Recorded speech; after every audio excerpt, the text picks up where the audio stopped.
the snake bride of Lake Nyasa. Have you ever walked by a lake at night and felt eyes watching you from the water? Some say the lake remembers every step, every heartbeat, and some say it waits, waiting for the one it will never let go. This is the legend of the snake bride of Lake Nyasa. Here is the story. Sit back and enjoy. The sun was dying slowly, kissing the horizon with fire.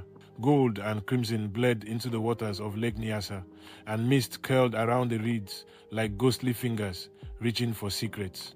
Villagers whispered of the lake's strange moods, ripples at night, reflections that weren't their own, a presence that lingered beneath the dark, waiting, watching. They called her Kahari, the snake bride, guardian of the lake.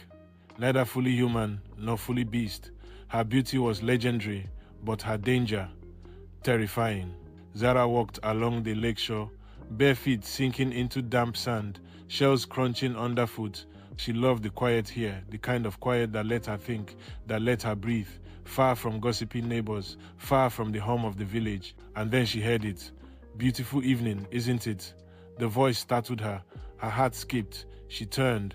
A man stood there, tall, strong, dark eyes flickering with something she couldn't name, something deep, something dangerous, something that made the air itself feel alive.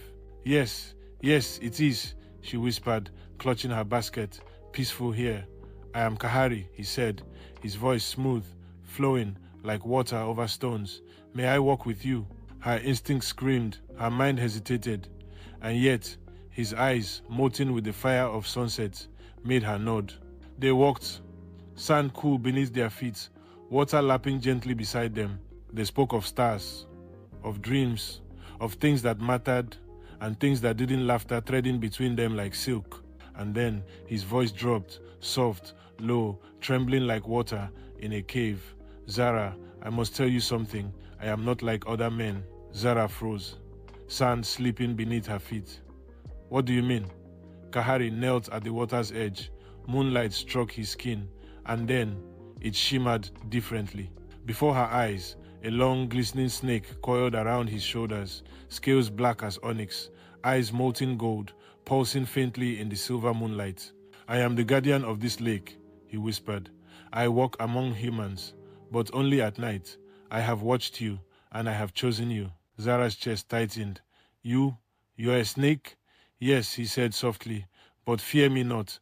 I love you. Stay, and I will give you everything: beauty, health, life without sorrow, eternity by my side, eternal life, boundless gifts, immortality in his arms. And yet, a shadow crept into her heart. The elder's words rose like waves, thrashing against her mind. Beware the lake's guardian. He is beautiful, but he demands a price. Night after night he returned. They swam beneath silver moons, the water glowing faintly around them, alive, warm, enticing. He brought her treasures from the depths, pearls that seemed to hum with moonlight, flowers that bloomed only under the quiet of the night, water that healed cuts, soothed fever, mended pain. I could keep you forever, he whispered one night, coiling gently around her. No hunger, no pain, only me, always. Zara pressed her hands to the water, listening to the night frogs, to the whispering reeds. But my family, my people, my life, I cannot abandon them. Kahari's golden eyes darkened.